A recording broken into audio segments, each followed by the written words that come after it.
Yeah, good morning, guys. Hello. Good morning, sir. Yeah, very good morning. So, last classes లో ఏమైనా doubts ఉన్నాయా? Anyone please confirm? Clear? Yes, sir.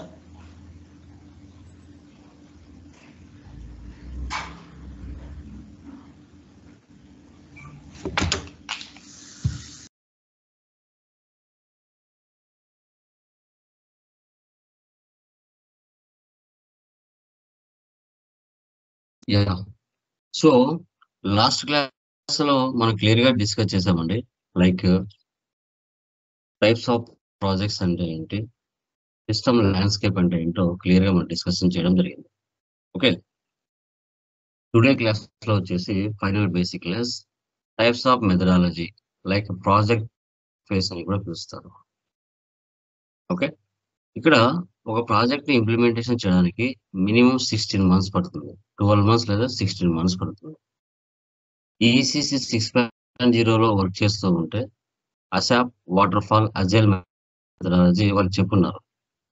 But వీటిలో ఎక్కువగా ASAP methodology use చేస్తారు. ఒక accounts correct గా రావడానికి ఒక ప్రాసెస్. ఎస్ఫోర్ హనాల్ అయితే activate, brown field, green field methodology ఉపయోగించమని చెప్పారు. ఈ మూడిట్లో బెస్ట్ ఏదంటే యాక్టివేట్ మెథడాలజీ ఉపయోగించమని చెప్పారు. ఏంటి సార్ ఈ ప్రాసెస్ అని మీకు తెలిసినట్లయితే, అకౌంట్స్ స్టార్టింగ్ నుంచి ఎండింగ్ వరకు ఒక ప్రాసెస్ ఉంటుంది. ఇప్పుడు అకౌంటింగ్ సైకిల్ ఎలా ఉంటుంది మనకి, అదే విధంగా ఇక్కడ కూడా ఒక ప్రాసెస్.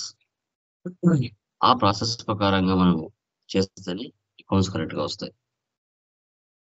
అసాప్ మెథడాలజీ యాక్సలరేటెడ్ అంటే స్పీడప్, వర్క్ స్పీడప్, ఎంత స్పీడ్ గా ఆ యొక్క ప్రాజెక్ట్ ని కంప్లీట్ చేస్తారు, ఇంప్లిమెంటేషన్ ప్రాజెక్ట్ ని అనేది కాన్సెప్ట్. చూడండి, implementation become smooth and easier, most efficient and effective manner and utilization of project resource, time, quality, people and other resources. ఒక ప్రాజెక్ట్ టేక్ ఓవర్ చేసుకున్న తర్వాత ఏ కంపెనీ కూడా ఆ ప్రాజెక్ట్ ని రిస్క్ లేకుండా స్మూత్ గా, ఈజీగా, ఎఫెక్టివ్ మేనర్ లో, ఎఫెక్టివ్ వర్క్ తో, ఇన్ టైమ్ లో, క్వాలిటీ పీపుల్స్ తో కంప్లీట్ చేయడమే ఒక ప్రాజెక్ట్ రిసోర్స్ అని చెప్తాం. ఓకే, సో చూడండి, అసాప్ మెథడాలజీలో 5 ఫేజెస్ ఉంటాయి. దీని రోడ్ మ్యాప్ మెథడాలజీ అని కూడా పిలుస్తారు. Project preparation, business blue print, realization, final preparation, go live and support. దీన్ని రోడ్ మ్యాప్ అని కూడా పిలుస్తారు. ఈ 5 స్టెప్స్ ఏవైతే ఉన్నాయో దీని ప్రకారంగా వెళ్తే అకౌంట్స్ కరెక్ట్ గా వస్తాయి. Project preparation, business blue print, realization, final preparation, go live and support. ఇది ప్రాసెస్. ఈ ప్రాసెస్ ప్రకారంగా మనం అకౌంట్స్ అనేది కరెక్ట్ గా చేసుకుంటూ వెళ్ళాలి. ఓకే, ఫస్ట్ వన్ చూడండి, ప్రాజెక్ట్ ప్రిపరేషన్ అంటే ప్లానింగ్ అంటాం. ఇదేమంటారు? ప్లానింగ్. ఒక ప్రాజెక్ట్ ఒక కంపెనీకి బై హ్యాండ్కి వచ్చిన తర్వాత ఆ కంపెనీ అంటే ఆ ఐటీ కంపెనీ ఫస్ట్ ఏం చేయాలి? ప్లానింగ్ చేయాలి. ప్లానింగ్ అంటే మనం డిస్కస్ చేసాం స్టార్టింగ్ లో. What is that? ప్లానింగ్ అంటే ఏంటి చెప్పండి? చెప్పండి, ప్లానింగ్ అంటే ఏంటి? Before processing, we have to how to manage that. So there will be an forecast to do that. That is meant by planning. Okay, remaining మా రస్మిత, లక్ష్మి, ప్రదీప్, ఏంటి అసలు ప్లానింగ్ అంటే ఏంటి? FICO consultant roles and responsibilities లో మనం discuss చేసాం. What is that? చెప్పండి, పర్లేదు, తెలిసిన చెప్పండి.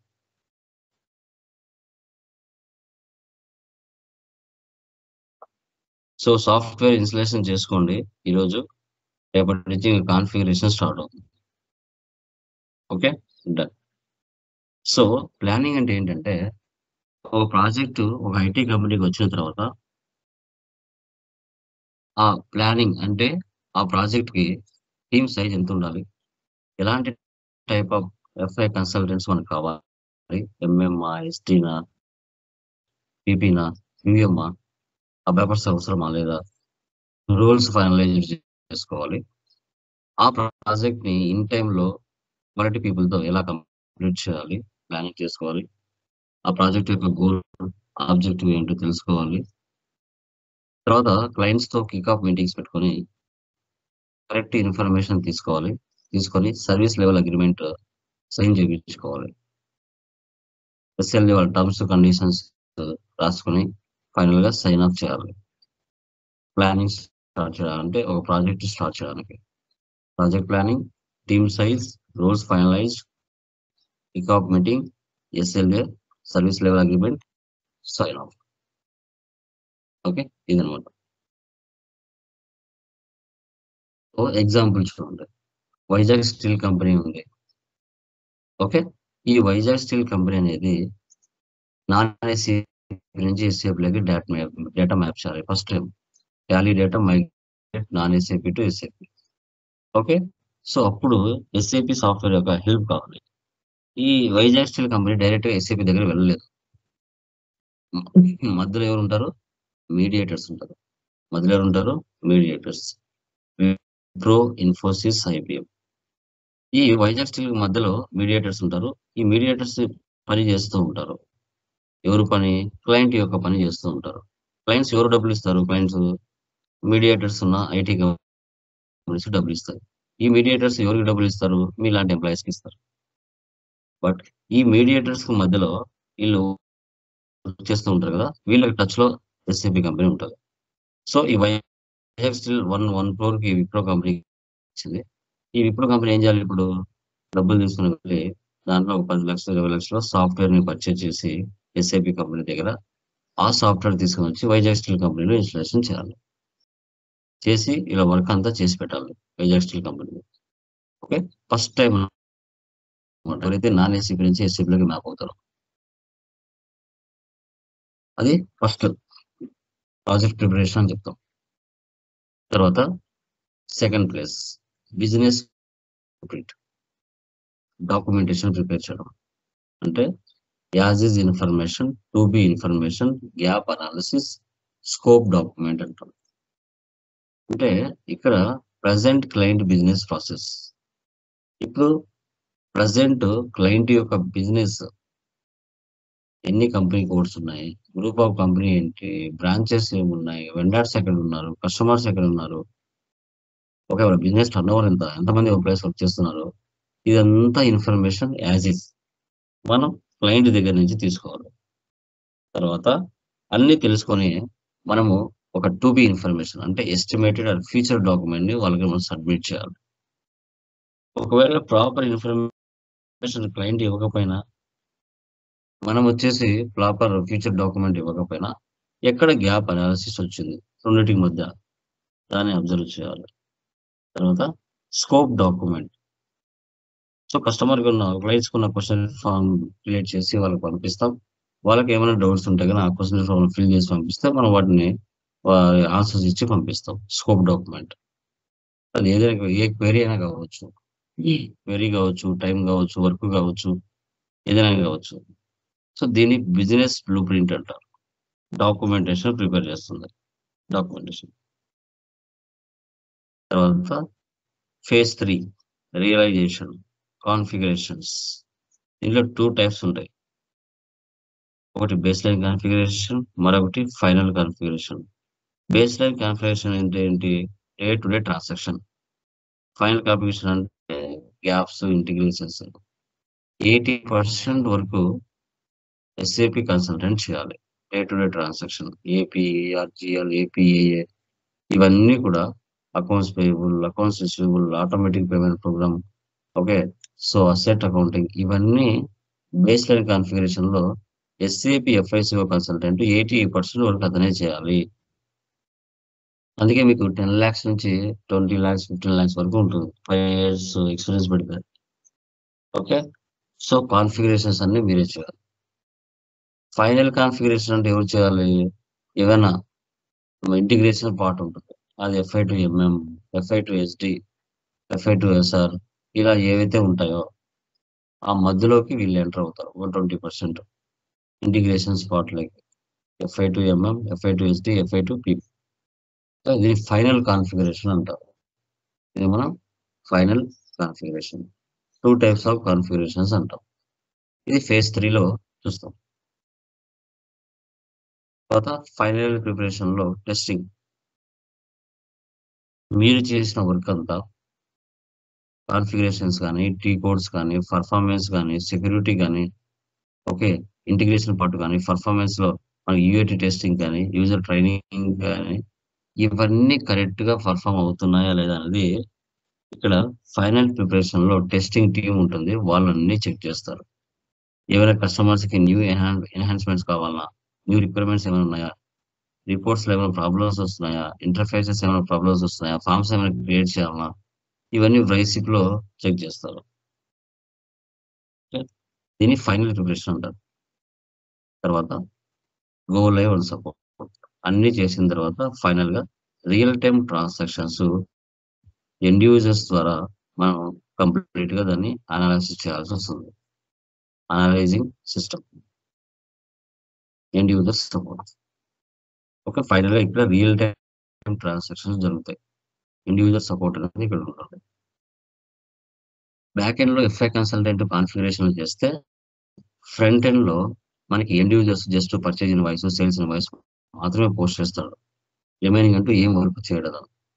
ఎందుకంటే అతనికి శాలరీ తక్కువ ఉంటుంది. Only purchase bill, daily expense bill, like customer invoice సంబంధించిన బిల్స్ మాత్రమే ఎంటర్ చేసుకుంటారు. సో అనలైజింగ్ సిస్టమ్ అని చెప్తాం. అనలైజింగ్ చేసి మనం రియల్ టైమ్ ట్రాన్సాక్షన్స్ అనేది పోస్ట్ చేస్తారు. ఇది మా అసాప్ మెథడాలజీ. మీరు వర్క్ చేసే ప్లేస్ లో అసాప్ మెథడాలజీ యూజ్ చేస్తే, దీని ప్రకారంగా చేస్తే మీకు అకౌంట్స్ అనేది కరెక్ట్ గా వస్తాయి. ఓకే, దీనికంటే వాళ్ళు ఇచ్చిన ప్రాసెస్ ఇది.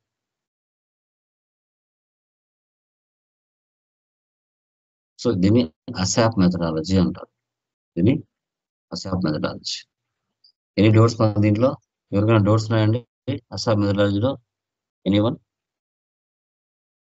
క్లియరా? No, sir.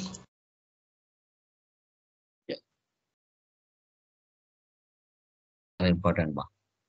క్లయింట్స్ అనే వాళ్ళు మార్కెట్లో కొత్తగా జనరేట్ అవుతూ ఉంటారు. ఎందుకంటే మార్కెట్లో కంపెనీస్ అనేది కంటిన్యూగా లైఫ్ లాంగ్ కొత్త కంపెనీలు జనరేట్ అవుతూనే ఉంటాయి.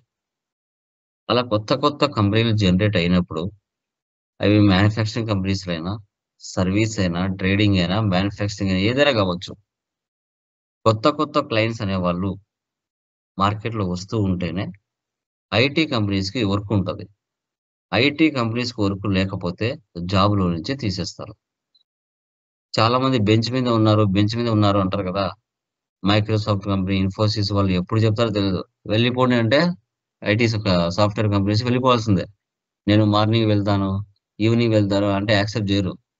ఈ క్షణం మీరు కంపెనీ నుంచి బయటికి వెళ్ళిపోవాలంటే వెళ్ళిపోవాలి. ఎందుకు అలా అంటారు? వాళ్ళకు ప్రాజెక్ట్స్ లేవు. Microsoft company, Infosys company, TCS company వాళ్ళకు ప్రాజెక్టులు వస్తే మిమ్మల్ని రిక్రూట్ చేసుకుంటారు.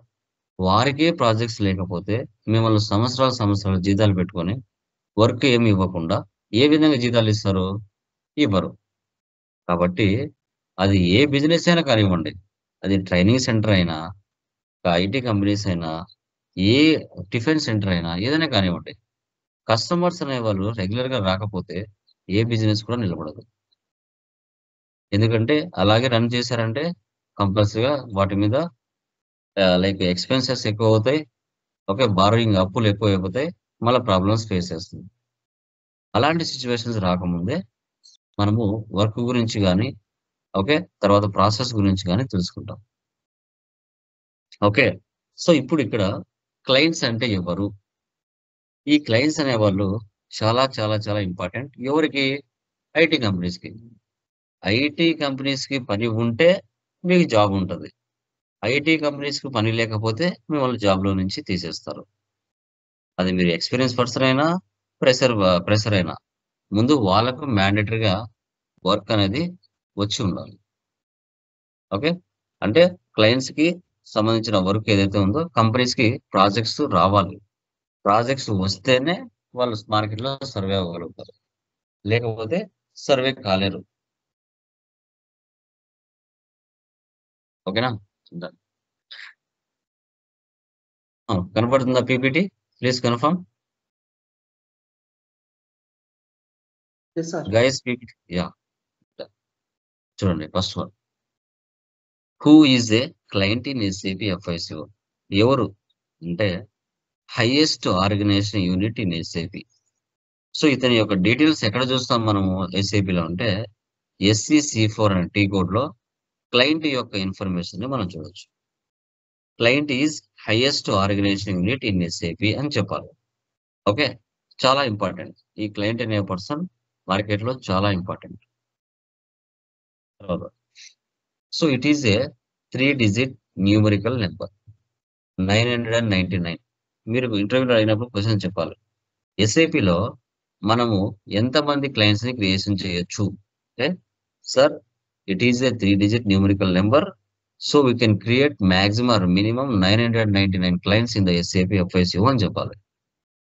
ఓకే, సో 999 క్లయింట్స్ ని ఎస్ఏపిలో సర్వర్ లో మనం మెయింటైన్ చేయొచ్చు. అది 3-digit నెంబర్ ఉంటుంది. ఓకే, క్లయింట్స్ అన్నా సర్వర్స్ అన్నా ఒకటే. Sand box client, development client, quality client, pre production client, production client. వీళ్ళు చాలా చాలా చాలా చాలా చాలా మీరు రియల్ టైం వర్క్ వీటి మీదనే చేస్తారు. ఇక్కడ 5 సర్వర్స్ ఉన్నాయి. ఈ 5 సర్వర్స్ లో మీరు రియల్ టైమ్ లో వర్క్ చేస్తే 3 సర్వర్స్ మీద చేస్తారు. Quality, development, production. Sand box, pre production ఉండొచ్చు, ఉండకపోవచ్చు. అది బిగ్ కంపెనీని బట్టి వాళ్ళు దాన్ని మెయింటైన్ చేస్తారు. ఓకే, మీరు రియల్ టైమ్ లో వర్క్ చేసేది కూడా 3 digits సర్వర్ మీదనే వర్క్ చేస్తారు. గుర్తుపెట్టుకోండి. సో చూడండి, ఇలా ఉంటుంది మనకి స్క్రీన్. క్లయింట్ చూడండి, 3-digit number. So USD America, India INR. Okay, so DEM, వాళ్ళ కరెన్సీ సింబల్స్ ముంబై. ఓకే, చూడండి, sand box client, golden client, integrates test client, unit test client, ఇలా రకరకాల కంపెనీ నేమ్స్ అవి ఉంటాయి. ఓకే, ఇవే కాదు ఇంకా చాలా రకాలుగా ఉంటాయి అన్నమాట. ఓకే, తర్వాత క్లయింట్స్ డేటా 3 రకాలు. ఈ డేటా అంతా ఎక్కడ సేవ్ అవుతుంది? టేబుల్స్ SE16N లో సేవ్ అవుతుంది. టేబుల్స్ లో SE16N లో ఈ క్లయింట్స్ డేటా అనేది సేవ్ అవుతుంది. Customizing data, transactional data, master data అంటారు. Customizing data, transactional data, master data అని మనం దీన్ని డిఫైన్ చేస్తాం. ఓకే, కస్టమైజింగ్ డేటా అంటే ఏంటి? కాన్ఫిగరేషన్స్. అంటే ఒక పర్చేజ్ ఇన్వాయిస్ పోస్ట్ చేయాలన్నా, సేల్స్ ఇన్వాయిస్ పోస్ట్ చేయాలన్నా దాని వెనక చేయవలసిన పని మీది. అంటే క్లయింట్స్ లైక్ FI కన్సల్టెంట్ది. ఓకే, ఆ కాన్ఫిగరేషన్స్ అన్ని ఏంటి సార్ అంటే, అసలు కంపెనీ పేరేంటి, కంపెనీ కోడ్ ఏంటి, సో కంపెనీ ఏ ఫైనాన్స్ ఇయర్ ఫాలో అవుతుంది, ఓకే, కంపెనీలో ఎలాంటి ఫీల్డ్ స్టేటస్ వర్క్ అవ్వాలి, కంపెనీలో ఎన్ని బిజినెస్ ఏరియాస్ ఉన్నాయి, సో కస్టమర్స్కి ఎంతవరకు లిమిట్ ఇవ్వచ్చు, ఇవన్నీ బ్యాక్ ఎండ్ లో నువ్వు కాన్ఫిగరేషన్లు చేయాలి. అవి చేస్తేనే remaining purchase entry, sales entry పడతాయి, లేకపోతే పడవు. సో దాన్నే కస్టమైజింగ్ డేటా అంటారు. దాన్ని కస్టమైజింగ్ డేటా అంటారు. Next, transactional data. ఇప్పుడు కాన్ఫిగరేషన్లు అన్ని చేసిన తర్వాత బిజినెస్ లో డైలీ జరిగే ట్రాన్సాక్షన్స్ ఏవైతే ఉంటాయో వాటిని ఎంటర్ చేయడం. పర్చేజ్, సేల్స్, ఎక్స్పెన్స్, ఇవన్నీ వీటిని ఎక్స్ప్లెయిన్ చేయడం. దీన్ని ట్రాన్సాక్షనల్ డేటా అంటాం. రియల్ టైం ట్రాన్సాక్షన్లు జరుగుతాయి. ఆ ట్రాన్సాక్షన్లు జరగాలంటే ఫస్ట్ ఆ వెండర్స్ ఎవరు, కస్టమర్స్ ఎవరు, అసెట్స్ ఏంటి, ఎక్స్పెన్సెస్ ఏంటి, ఇన్కమ్స్ ఏంటి, వాటన్నిటిని క్రియేట్ చేయాలా. వాటిని క్రియేట్ చేయాలంటే మాస్టర్ డేటా అంటారు. వాటిని మాస్టర్ డేటా. మీకు ఇంటర్వ్యూలో అడిగినప్పుడు కూడా మీరు చెప్పాలి, customising data, transactional data, master data. ఇవి 3 ఉంటేనే మీకు మీ వర్క్ మీరు చేసిన వర్క్ అంతా కూడా చూడడానికి. ఇది టేబుల్స్ లో సేవ్ అవుతుంది. SE16N లో మనకు సేవ్ అవుతుంది డేటా. చూడండి, ఇప్పుడు clients example Oakley, federal Mughal, okay, తర్వాత ప్రగతి మిల్క్ ప్రొడక్షన్ ప్రైవేట్ లిమిటెడ్, వీళ్ళు క్లయింట్స్. వీళ్ళు ఎస్ఏపి సాఫ్ట్వేర్ని యూజ్ చేయాలి. ఏదో టాలీలోనో ఎక్సెల్లోనో డేటా మెయింటైన్ చేస్తున్నారు. ఎస్ఏపి సాఫ్ట్వేర్ని మెయింటైన్ చేయాలి. మెయింటైన్ చేయాలంటే ఈ క్లయింట్స్ ఎవరైతే ఉన్నారో వీళ్ళకి ఎస్ఏపి కంపెనీ తెలియదు. వీళ్ళు డైరెక్ట్గా ఎస్ఏపి కంపెనీ దగ్గరికి వెళ్ళి సాఫ్ట్వేర్ని పర్చేజ్ చేసి ఇన్స్టలేషన్ చేసుకోలేరు. అలాంటప్పుడు వీళ్ళకి ఎవరు పని చేస్తారు సార్ అంటే మధ్యలో మీడియేటర్స్, ఐటీ కంపెనీస్ ఉంటాయి. వీళ్ళ పని ఏంది? ఐటీ కంపెనీస్ పని క్లయింట్స్ రిక్వైర్మెంట్స్ తెలుసుకొని క్లయింట్ వర్క్ని కంప్లీట్ చేసి ఇవ్వడం. అది ఐటీ కంపెనీస్ యొక్క పని. టీసీఎస్, ఐబిఎం, ఇన్ఫోసిస్, విప్రో ఈ కంపెనీస్ యొక్క పని ఏంటంటే క్లయింట్ బిజినెస్ పని చేసి పెట్టడం. ఆ క్లయింట్ బిజినెస్ పని చేసి పెడితే క్లయింట్ ఐటీ కంపెనీస్కి డబ్బులు ఇస్తుంది. ఐటీ కంపెనీస్ ఏం చేస్తారు? మనకు డబ్బులు ఇస్తారు. ఇలా ప్రాసెస్ జరుగుతుంది. ఐటీ కంపెనీ ఏం చేస్తుందంటే ఎస్ఏపి కంపెనీ దగ్గరికి వెళ్ళి సాఫ్ట్వేర్ని పర్చేజ్ చేసి ఆ సాఫ్ట్వేర్ని తీసుకుని వెళ్ళి క్లయింట్ బిజినెస్లో ఇన్స్టలేషన్ చేసి వర్క్ స్టార్ట్ చేస్తుంది. మధ్యలో మీడియేటర్గా పనిచేస్తుంది. ఆ మీడియేటర్ దగ్గరనే మనం జాబ్ చేస్తాం. గుర్తుపెట్టుకోండి. మీరు పనిచేసేదేమో టీసీఎస్ కంపెనీలోనే. ఈ టీసీఎస్ కంపెనీ క్లయింట్ ఎవరు అంటే ఓక్లే. మీ క్లయింట్ ఎవరు అంటే మీకు కూడా ఓక్లేనే. మీకు జీతం ఇచ్చేది ఎవరు? ఓక్లే కాదు, టీసీఎస్ కంపెనీ ఇస్తుంది. టీసీఎస్ కంపెనీకి డబ్బులు ఎవరు ఇస్తారు? ఓక్లే కంపెనీ ఇస్తుంది. ఇలా ప్రాసెస్ జరుగుతూ ఉంటుంది మధ్యలో. Next, so types of errors. మీరు చేస్తున్న వర్క్లో కొంత ఎర్రర్స్ అనేది వస్తుంటాయి మా డేటాలో. మీరు చేసిన డేటాలో కొన్ని ఎర్రర్స్ ఉంటాయి. ఆ ఎర్రర్స్లో మనం చూసుకున్నట్లయితే 6 ఉన్నాయి చూడండి. Master data errors. ఓకే, ఈ యొక్క ఎర్రర్స్ ఎవరు సాల్వ్ చేస్తారు అంటే మాస్టర్ డేటా మేనేజ్మెంట్ టీమ్ అనేది కంపెనీలో ఉంటుంది, ఎండిఎం. వాళ్ళు ఏవైనా వెండర్స్ని క్రియేషన్ చేసేటప్పుడు కానీ కస్టమర్స్ని క్రియేషన్ చేసేటప్పుడు కానీ జిఎల్స్ని క్రియేషన్ చేసేటప్పుడు కానీ ఏవైనా ఎర్రర్స్ వచ్చాయి అంటే వాటన్నిటిని వీళ్ళు సాల్వ్ చేస్తూ ఉంటారు.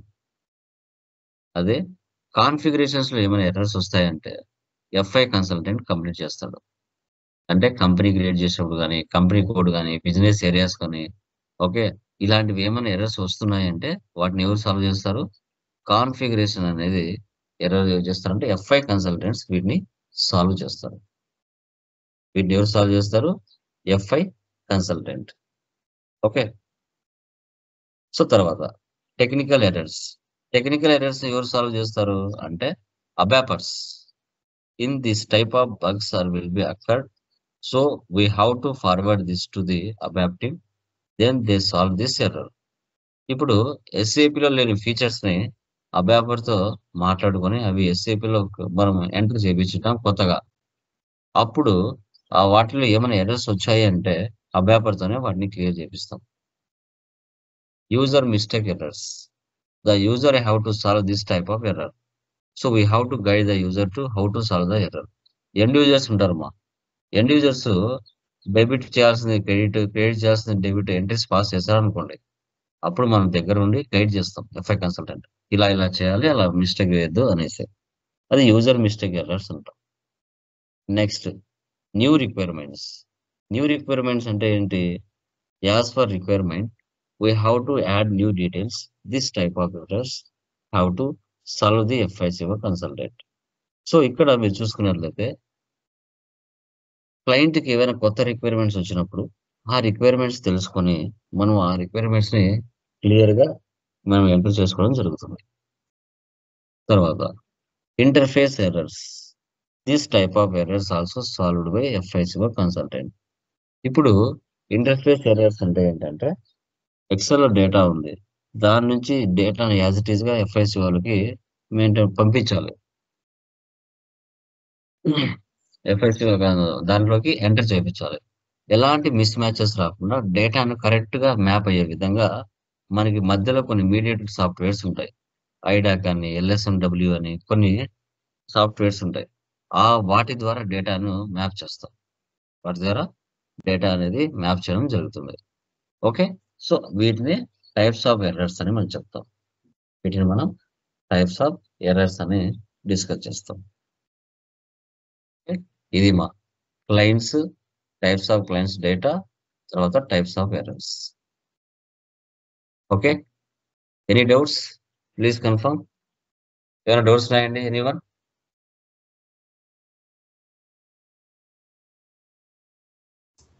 No doubt, sir.